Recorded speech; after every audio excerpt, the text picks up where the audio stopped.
Hello friends, welcome to my channel BSc Education। Albert Abraham Michelson एक American physicist थे जिन्हें speed of light को measure करने और विशेष रूप से माइकलसन मॉडल एक्सपेरिमेंट के लिए जाना जाता है। 1907 में उन्हें फिज़िक्स में नोबेल प्राइज़ मिला। वह साइंस में नोबेल प्राइज़ जीतने वाले पहले अमेरिकन बने। एल्बर्ट अब्राहम माइकलसन का जन्म जर्मनी में हुआ था, लेकिन वह 2 साल की उम्र में अपने पेरेंट्स के साथ यूनाइटेड स्टेट अमेरिका आ गए, जो नेवाडा में बस गए थे। उन्होंने अनापोलिस में अमेरिकन नेवल एकेडमी में भाग लिया, जहां 2 साल की समुद्री ड्यूटी के बाद वे एक साइंस इंस्ट्रक्टर बन गए। अपनी ऑप्टिक्स की नॉलेज, जिसमें वे विशेषज्ञता हासिल करना चाहते थे, उसको इम्प्रूव करने के लिए माइकलसन ने यूरोप जाकर बर्लिन और पेरिस में स्टडी की। फिर उन्होंने ओयो में case school of applied science में वर्क करने के लिए अपनी नेवी छोड़ दी। उसके बाद क्लार्क यूनिवर्सिटी इन मैसाचुसेट्स और अंत में यूनिवर्सिटी ऑफ शिकागो में, जहां उन्होंने 1892 से 1929 तक फिज़िक्स डिपार्टमेंट का नेतृत्व किया। माइकलसन की स्पेशलिटी हाई प्रिसिजन थी और कई दशकों तक स्पीड ऑफ लाइट के लिए उनको लगातार आंकड़े सबसे अच्छे उपलब्ध थे।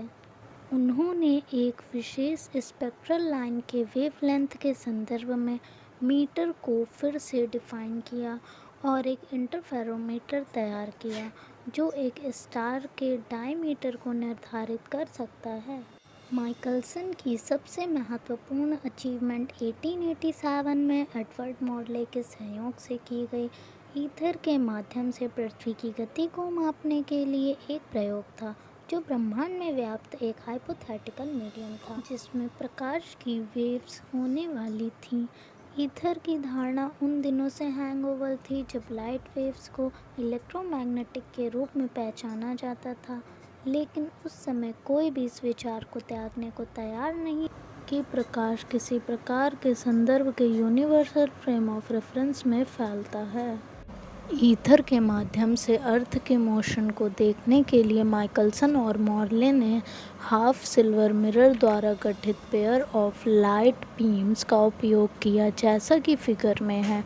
एक लाइट बीम ईथर धारा के परपेंडिकुलर पाथ के साथ मिरर की ओर निर्देशित होती है और दूसरी ईथर धारा के पैरेलल पाथ के साथ मिरर में जाती है। दोनों बीम एक ही देखने वाली स्क्रीन पर समाप्त होती हैं। क्लियर ग्लास प्लेट सुनिश्चित करती है कि दोनों बीम एयर और ग्लास की समान मोटाई से होकर गुजरें। यदि 2 बीमों का ट्रांजिट टाइम सेम है तो वे फेस में स्क्रीन पर पहुंचेंगे और रचनात्मक रूप से इंटरफेयर करेंगे। एक ईथर धारा अर्थ के मोशन के कारण एक बीम के पैरेलल बीम के अलग अलग ट्रांजिट समय के कारण होगा और रिजल्ट स्क्रीन पर डिस्ट्रक्टिव इंटरफेरेंस होगा। यह एक्सपेरिमेंट का सार है।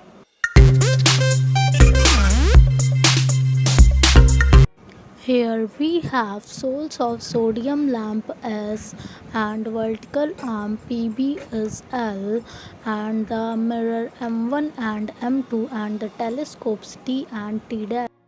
According to Galilean transformation, the speed of light is in a frame moving with a constant velocity v relative to stationary ether is given by c dash is equal to c plus minus v.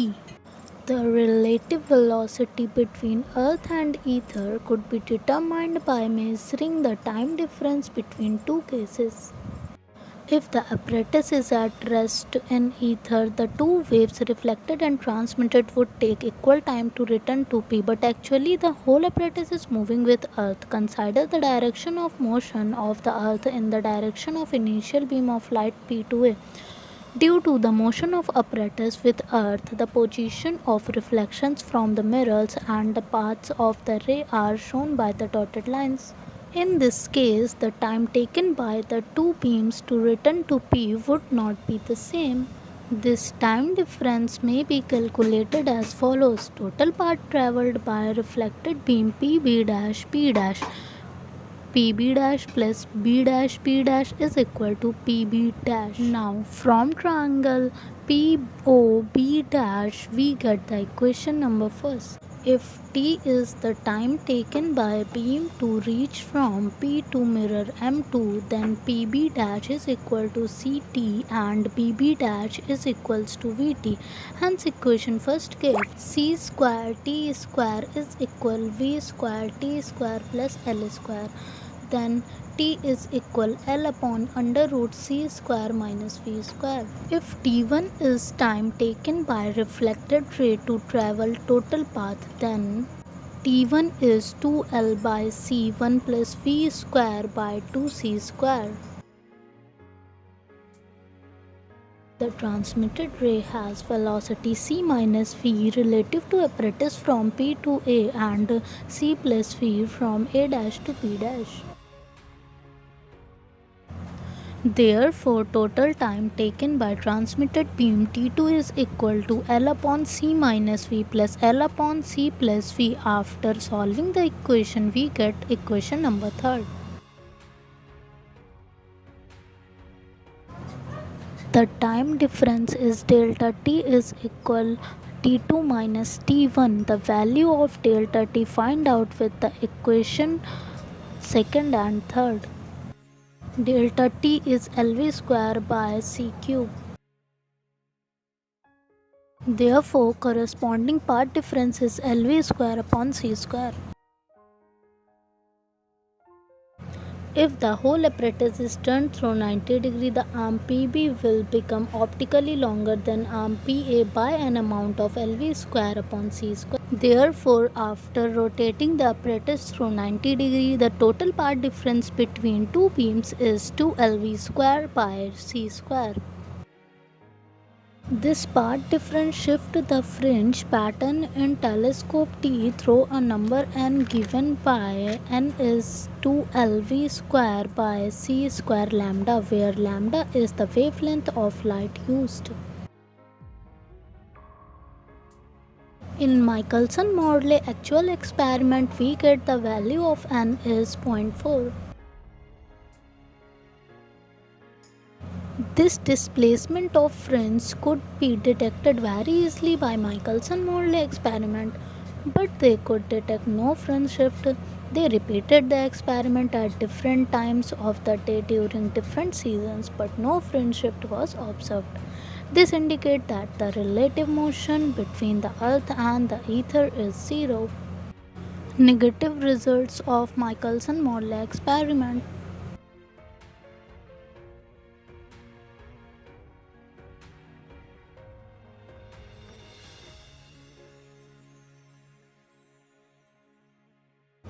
Ether drag hypothesis. The moving earth drags the ether along with it, and hence there is no relative motion between the earth and ether. Second is Lorentz-Fitzgerald contraction hypothesis. Fitzgerald and Lorentz effort a suggestion that a material body moving through ether is contracted in the direction of motion by a factor under root 1 minus v square by c square. Thus, a length L in the direction of motion is shortened to L under root 1 minus v square by c square. If would equalize the time T1 and T2 in Michelson-Morley experiment, and hence no fringe shift can be expected. This hypothesis is purely mathematical without any experimental confirmation. And the third is constancy of speed of light. The proper explanation of null result of Michelson-Morley experiment was given by Einstein. He proposed that the speed of light is an invariant, it is constant and does not depend upon the motion of source, observer or the medium. हालांकि यह प्रयोग expected ether बहाव का पता लगाने के लिए पर्याप्त संवेदनशील था, लेकिन सभी को आश्चर्य था कि कुछ नहीं मिला और नेगेटिव रिजल्ट्स के कॉन्सिक्वेंसेस थे। रिजल्ट के अकॉर्डिंग ईथर मौजूद ही नहीं है और इसलिए ईथर के सापेक्ष एब्सोल्यूट मोशन जैसी कोई चीज़ ही नहीं होती। सभी रिलेटिव मोशन एक स्पेसिफाइड फ्रेम ऑफ रेफरेंस के लिए रिलेटिव हैं, एक यूनिवर्सल के लिए नहीं। दूसरे रिजल्ट से पता चला कि स्पीड ऑफ लाइट सभी ऑब्जर्वर्स के लिए सेम है, जो उन तरंगों के बारे में सच नहीं है कि जिनके लिए एक मटेरियल मीडियम की आवश्यकता होती है, जैसे कि sound and water waves. Michelson Morley experiment ने आइंस्टीन के 1905 के स्पेशल थ्योरी ऑफ रिलेटिविटी के लिए मंच तैयार किया, एक सिद्धांत जिसे माइकलसन खुद स्वीकार करने के लिए अनिच्छुक थे। वास्तव में रिलेटिविटी के फलने फूलने से बहुत पहले और क्वांटम थ्योरी ने फिजिक्स में क्रांति ला दी। माइकलसन ने घोषणा की कि भविष्य में फिजिक्स खोज छठे दशमलव स्थान की बात है। यह उस समय की एक आम राय थी। माइकलसन को 1907 में नोबेल पुरस्कार मिला। ऐसा करने वाले वे पहले अमेरिकन हैं। Thanks for watching this video. Press the bell icon and subscribe the channel.